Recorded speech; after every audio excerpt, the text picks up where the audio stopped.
Hello everyone, this is Mansi from evidyati.in। अब हम chapter number 2 start कर रहे हैं। टाइटल से आपको पता चल गया होगा कि ये जो सेशन है ये हिंदी मीडियम की स्टूडेंट्स के लिए है, ताकि अगर आप मेरी वीडियो से पढ़ रहे हो और उसमें एक्सरसाइजेस में शायद आपको प्रॉब्लम आ रही होगी बिकॉज वो इंग्लिश मीडियम की बुक से कराए गए हैं, तो यहाँ पे जब आप चैप्टर के इंट्रोडक्शन में उसको समझोगे, also I provide you with a chart, तो आपको वहां जो वर्ड्स यूज हो रहे हैं उसका हिंदी मीनिंग समझ आ जाएगा। और अगर आपको ये इंट्रोडक्शन वीडियो समझ आ जाएगा तो वहां से एक्सरसाइजेस के क्वेश्चंस भी आपको इजी समझ आ जाएंगे। ठीक है, तो चैप्टर नंबर 2 का नाम है एक चर वाले रैखिक समीकरण। चैप्टर का नाम बहुत बड़ा है तो इसको हम तोड़ तोड़ के पढ़ते हैं। पहले जो हमने पढ़ा हुआ है उसकी बात करते हैं। हम सबने व्यंजक पढ़े हुए हैं। व्यंजक में हमने क्या देखा था, जैसे कि अगर मैं यहाँ पे लिखती हूं x + 4 तो ये एक व्यंजक है। ठीक है, इसी तरह से अगर इसी में ही मैं कर दूं x + 4 = 6, अब जब मैं ये लिख रही हूं तो ये व्यंजक मेरा क्या बन गया, ये बन जाएगा एक समीकरण। ठीक है, समीकरण में क्या फर्क आया, एक तो यहाँ पे समता का चिन्ह आ गया, मतलब कि इक्वल्स टू आ गया, तो इसकी वजह से हमारे पास इस पूरे समीकरण के दो हिस्से हो गए, एक दाईं तरफ और एक बाईं तरफ, तो ये हो गया मेरे पास समीकरण। तो अभी हमने चैप्टर का नाम अगर हम देखें, इसमें था समीकरण, तो हमें समझ आ गया समीकरण क्या होता है। एक और चीज है वो होता है चर, जैसे कि यहाँ पे अगर मैं देखूं तो ये x आया है। ठीक है, इसी तरह से आपके पास 2a + 7 - 6x = 7 इस तरह से भी हो सकता था। तो ये जो है ये क्या है, चर, ये भी चर है। मतलब इस तरह के जितने भी अल्फाबेट आते हैं वो सारे हमारे पास, उनको हम चर बोलते हैं। ठीक है, तो ये भी समझ आ गया। अब यहाँ पे है एक चर वाले रैखिक समीकरण। रैखिक समीकरण का क्या मतलब है, देखो अगर मैं यहाँ पे लिखती हूँ, जैसे मैंने ये लिखा x + 4 = 6 के, ये हमें पता है समीकरण है। मैं ये भी लिख सकती हूँ x² मतलब x के ऊपर वर्ग जमा 2x जमा 7 = 12, इस तरह से लिख सकती हूँ मैं। ये मेरे पास समीकरण है, यहाँ पे समता चिन्ह है, दाईं तरफ भी है बाईं तरफ भी है, मतलब ये एक समीकरण है। लेकिन ये रैखिक समीकरण नहीं है। रैखिक समीकरण क्यों नहीं है, क्योंकि यहाँ पे x के ऊपर वर्ग आ गया। ऐसा नहीं है कि सिर्फ वर्ग नहीं आ सकता, अगर x के ऊपर घात 4 होता, 6 होता, 8 होता, कुछ भी होता तो वो नहीं आएगा रैखिक समीकरण में। समीकरण ये है लेकिन रैखिक समीकरण नहीं है। रैखिक समीकरण का मतलब है कि किसी भी चर के ऊपर जो घात है वो 1 से ज्यादा नहीं हो सकता। मतलब ये अगर मैं इसमें से ये हटा दूं और सिर्फ इतना देखूं तो ये एक रैखिक समीकरण होगा। लेकिन ये जो है जिसके ऊपर वर्ग लग गया या 3, 4, 5, 6 कुछ भी लग जाएगा तो वो रैखिक समीकरण में नहीं आएगा। ठीक है, तो अब चैप्टर में जो जो नाम थे वो हमें समझ आ गया, एक चर वाले रैखिक समीकरण। ठीक है, अब आते हैं अपने अगले टॉपिक पे। तो अब हमने रैखिक समीकरण भी देख लिया, चर भी देख लिया। अब यहाँ पे एक चर क्यों लिखा है, एक चर का मतलब है कि यहाँ पे इस चैप्टर में जो हम पढ़ेंगे उसमें किसी भी समीकरण में एक से ज्यादा चर नहीं हो सकता। जैसे कि अभी मैंने एक उदाहरण लिखा था जिसमें a भी था x भी था, वो इस चैप्टर में हम नहीं देखेंगे। मतलब कि फिर से उदाहरण देके समझाते हैं। जैसे अगर मैंने लिखा y + 7 = 8, इस तरह से मैंने लिखा, तो यहाँ पे इस पूरे समीकरण में एक ही चर है। अब ऐसा नहीं है कि ये बार बार नहीं आ सकता, ये हो सकता है जैसे कि अगर यहाँ पे हो 2y + 7 = 3y - 7, इस तरह से ये हो सकता है कि यहाँ पे भी y आ गया, यहाँ पे भी y आ गया। ये अब इसको दो चर नहीं है, ये एक ही चर है, बार बार आ सकता है। तो मतलब कि एक चर मतलब ये नहीं होगा कि ये इस तरह से बना हो, ये नहीं हो सकता कि 2 बार चर आ जाए। ठीक है, एक चर 2 बार आ सकता है, 2 अलग अलग चर नहीं आ सकते। तो अब हमें समझ आ गया एक चर वाले रैखिक समीकरण, इन्हीं के बारे में अब हम और पढ़ेंगे। तो आते हैं अपने अगले टॉपिक पे। तो अब हम बात करेंगे समीकरण का हल कैसे निकालना है। अब अगर यहाँ पे हमने देख लिखा है चर एक तरफ हो, तो हम ऐसे समीकरण देख रहे हैं पहले जिसमें चर एक तरफ है, या तो दाएं तरफ दे रखा होगा आपको या बाएं तरफ दे रहा होगा। तो समीकरण लिख लेते हैं 2a - 3 = 7। तो यहाँ पे हमने ये समीकरण लिख लिया। इसमें आप देख सकते हो चर हमारे पास बाईं तरफ है, ठीक है। अब इसका हल निकालने का क्या मतलब है, समीकरणों का हल मतलब है जो यहाँ पे चर है इसका मान निकालना। जैसे कि ये जो a है ये क्या होगा, क्या नंबर होगा वो हमें निकालना है। तो क्या करेंगे हम, अगर हमें यहाँ पे इस चर को निकालना है तो इस तरफ जितनी भी और चीजें हैं, जैसे यहाँ पे -3 है, 2 है, इन सबको हमें हटाना पड़ेगा। आप कैसे हटाएंगे देखते हैं। देखो, इसको हल निकालने के लिए हमारे पास दो तरीके होते हैं। पहला अभी हम वो देख रहे हैं जिसमें अब मुझे जैसे सबसे पहले -3 हटाना है, तो यहाँ पे -3 हटाने के लिए अगर मेरे पास -3 है और मैं इसमें +3 कर दूं तो ये क्या हो जाएगा, माइनस प्लस माइनस, और ये कट के हो जाएगा 0। तो मतलब यहाँ पे अगर मैं +3 कर दूं तो मैं यहाँ से ये वाला 3 हटा सकती हूँ। लेकिन ऐसा नहीं कर सकते आप कि आपको अगर 3 जमा करना है तो आप आके यहाँ पे जमा कर दो, चेंज करते रहो, ऐसा हम नहीं कर सकते। लेकिन अगर आप दोनों तरफ सेम चीज करो तो हम कर सकते हैं। जैसे कि अब यहाँ पे मैं 3 को दोनों तरफ जमा करूंगी, उससे क्या होगा, ये हो जाएगा इस तरह से, ये आ जाएगा +3। और अब हम समता चिन्ह के इस तरफ भी यही करेंगे, मतलब बाईं तरफ भी हम यही चीज कर रहे हैं। तो यहाँ पे भी इस तरह से 3 जमा कर देंगे तो ये हो जाएगा, क्योंकि 3 से 3 कट जाएगा, 7 और 3 होते हैं 10, ठीक है। अब यहाँ पे क्या बचा, 2 बचा। अब हमें क्योंकि सिर्फ यहाँ पे a चाहिए, यहाँ पे अब 2 भी है तो इस 2 को हटाना पड़ेगा। अब हटाएंगे कैसे, ये यहाँ पे गुणा हो रहा है, तो अगर ये इस तरह से गुणा हो रहा है और अगर मैं 2 से भाग कर दूं तो फिर से 2 से 2 कट जाएगा। लेकिन अगर मुझे यहाँ पे 2 से भाग करना है तो मुझे यहाँ पे भी यही चीज करनी होगी। तो हम करेंगे, यहाँ पे 2 से भाग किया, इधर भी 2 से भाग करेंगे तो ये तो कट जाएगा। अब ये 2 के टेबल में 10 आता है तो ये कट के 5 आ जाएगा, मतलब कि इस समीकरण का हमारे पास हल आ गया a = 5। समझ में आया किस तरह की है। इस तरफ जो भी चर दे रखा है, बाकी जितनी चीजें हैं वो हम हटा देंगे। अब ये एक तरीका था, अब आते हैं दूसरे तरीके पे।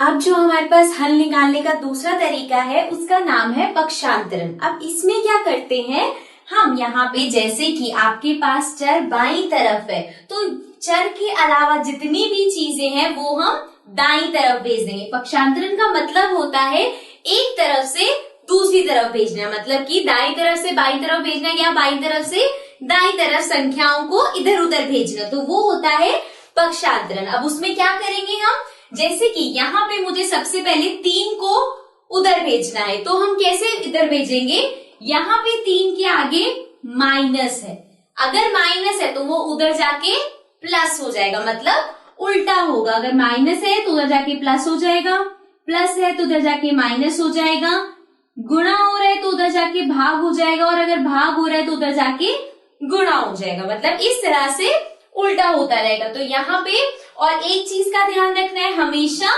ये वाला आप देखोगे कि संख्या के आगे कौन सा चिन्ह है, ठीक है। तो अब इसके आगे हमारे पास माइनस है, मतलब उधर जाके प्लस होगा, तो ये हो जाएगा 2a, और यहां से ये 3 चला जाएगा इधर और हो जाएगा जमा, ठीक है। होगा वही सब, जैसे वो जो चीज हमने दो बार करके करी थी ये एक ही बार में हो रहा है। आंसर आपका उत्तर उसमें भी वही आएगा और इसमें भी वही आएगा। अब देखो इसके बाद हमारे पास क्या आता है, अब हमारे पास a के साथ 2 बचा है, अब इस 2 को भी हटाना पड़ेगा। ये 2 यहाँ पे गुणा हो रहा है, मतलब अगर हम उसे दूसरी तरफ भेजेंगे तो वहां पे जाके भाग होगा, तो ये हो जाएगा 10 के साथ 2 भाग हो जाएगा, ये कट जाएगा, हमारे पास आ जाएगा 5।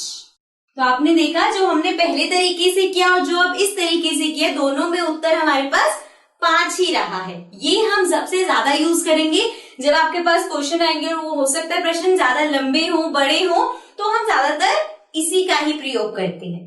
ठीक है, तो अब आते हैं अपने अगले टॉपिक पे। अब जो हमारा अगला टॉपिक है इसमें हम बात करेंगे चर दोनों तरफ हो, मतलब कि इसमें भी हम समीकरणों का हल निकालेंगे, लेकिन अब जो समीकरण होंगे वो इस तरह के होंगे कि उसमें समता चिन्ह की दोनों तरफ आपके पास चर होगा। जैसे कि उदाहरण ले लेते हैं, हमें 2x - 3 = x + 2। अब यहाँ पे हमारे पास ये समीकरण है और इसमें चर इस तरफ भी है और इस तरफ भी है, मतलब दोनों तरफ आपके पास चर दे रखे हैं। तो इसमें आप कैसे हल निकालोगे? सबसे पहली चीज देखो, जो अभी हम सीख के आए हैं उसी तरह से होगा, लेकिन इसमें एक चीज बस होगी कि दोनों जो चर वाली संख्या है उसको हम एक तरफ कर लेंगे। तो कैसे करेंगे? देखो, यहाँ पे इस चर वाली संख्या को मुझे इस तरफ लाना है, तो कैसे लाएंगे?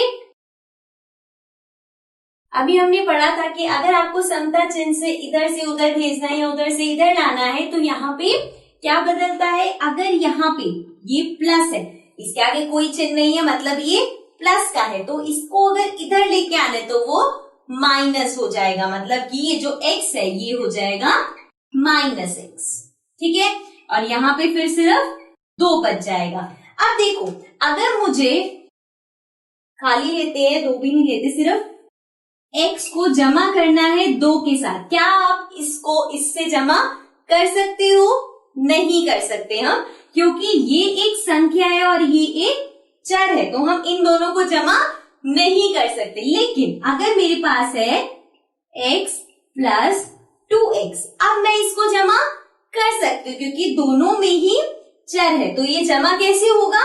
x के साथ कुछ नहीं है तो ये 1 हो जाएगा, और यहाँ पे 2 है x के साथ, तो 2 और 1 3 हो गए, साथ में x लग जाएगा, तो मतलब x + 2x होता है 3x। इस तरह से हम कर सकते हैं। अब इसमें देखते हैं, पहली बात तो ये जो 3 है इसको उधर भेज देते हैं, ये होगा 2x - x, 2 में से 1 गया, x बच गया, और इस 3 को हम उधर भेज दें, यहाँ पे माइनस है, उधर जाके प्लस हो जाएगा, तो ये हो गया +3।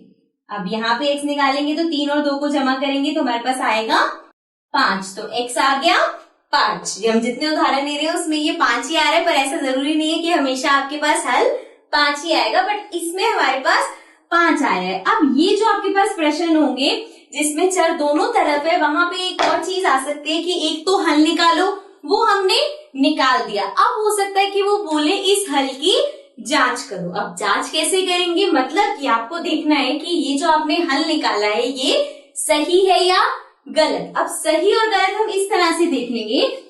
देखो, ये हल हमने इस समीकरण से निकाला है, मतलब हमारा जो हल निकला है इसके हिसाब से ये जो चर है x, हम कह रहे हैं कि ये 5 होना चाहिए। अगर ये 5 होगा तो ये तरफ इस तरफ के बराबर है, यही हमें जांच करनी है। तो पहले हम बाईं तरफ लेंगे, हमारे पास है 2x - 3, बाईं तरफ यही है, मतलब समता चिन्ह की इस तरफ ये है हमारे पास। तो इसमें हम क्या करेंगे? अब x जो है, मतलब जो आपके पास चर है, उसकी जगह 5 लिख देंगे, तो ये हमने लिख दिया 5। अब 5 को 2 से करेंगे, 10 में से 3 गया, 7 आ गया हमारे पास। तो हमारे पास बाईं तरफ 7 आया है। अब दाईं तरफ देखते हैं, दाईं तरफ हमारे पास है x + 2, x की जगह 5 लिख देंगे, हम इसकी जगह लिखा 5 और इसमें जमा कर देंगे 2, तो 5 में 2 जमा करेंगे तो हमारे पास आएगा 7।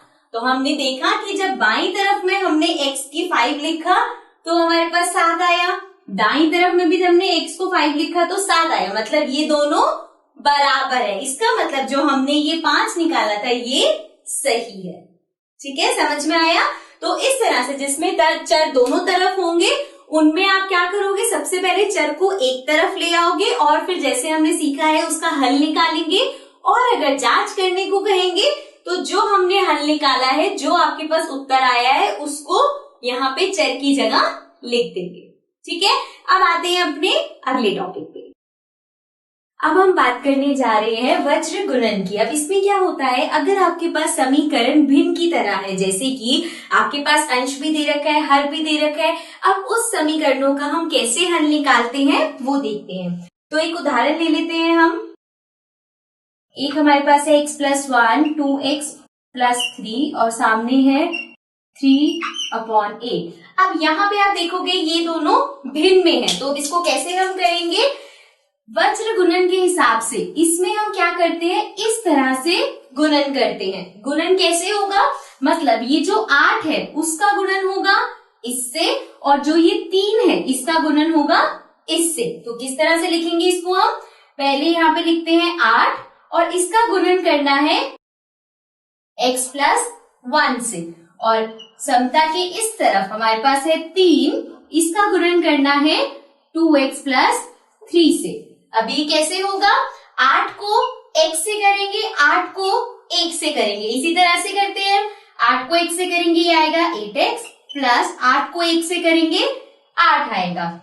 उसके बाद 3 को 2 से करेंगे। अब देखो एक चीज यहाँ पे देखनी है, अगर आप 3 को जमा कर रहे हो इससे, तो हम जमा नहीं कर सकते क्योंकि यहाँ पे चर है। लेकिन अगर 3 को आप गुणा कर रहे हो 2x से, तो वो हम कर सकते हैं, क्योंकि ये हो जाएगा 3 2 6 और यहाँ पे x लग जाएगा। ठीक है, ये ध्यान रखना है, इन दोनों को जमा नहीं कर सकते लेकिन गुणा कर सकते हैं। ठीक है, तो ये हो जाएगा 6x प्लस 3 को 3 से करेंगे 9 आ जाएगा। ठीक है, अब अगर हम यहाँ पे देखेंगे तो ये हमारे पास एक साधारण सा समीकरण आ गया जिसमें हमारे पास दोनों तरफ चर हैं। तो दोनों तरफ चर हैं और इस समीकरण का अगर आपको हल निकालना है तो हम क्या करेंगे, सबसे पहले जो चर है उनको एक तरफ कर लेंगे। तो यहाँ पे है 8x, ये जो 6x है उसको इस तरफ ले आएंगे, प्लस का है इधर आके माइनस का हो जाएगा, तो ये हो गया -6x। ठीक है, और समता के इस तरफ यहाँ पे 9 बचा और जो इधर का 8 है उसको भी उधर ले आते हैं। तो 8 यहाँ पे 8 के आगे जमा का चिन्ह है, तो उधर जाके क्या होगा, घटाना पड़ेगा, तो ये हो जाएगा इस तरह से। ठीक है, अब 8 में से 6 जाएंगे, हमारे पास बचेगा 2 और साथ में x, 9 में से 8 गया 1, अब x निकालना है तो 2 यहाँ क्या हो रहा है, गुणा हो रहा है, उधर जाके भाग हो जाएगा, तो ये हो जाएगा x आ गया 1/2। समझ में आ गया। इस तरह से अगर आपके पास इस प्रकार की समीकरण आएंगे तो हम उसे वज्र गुणन से करेंगे। ठीक है, ये था हमारे चैप्टर का आखिरी टॉपिक। इसके बाद हम चार्ट पे आते हैं जिसमें हम देखेंगे जो हमारे वहां पे एक्सरसाइजेस में या जो इंग्लिश बुक में वर्ड्स होते हैं उनको हिंदी में क्या कहते हैं, या जो आपके हिंदी मीडियम में वर्ड्स हैं उसको हम इंग्लिश में क्या बोलते हैं।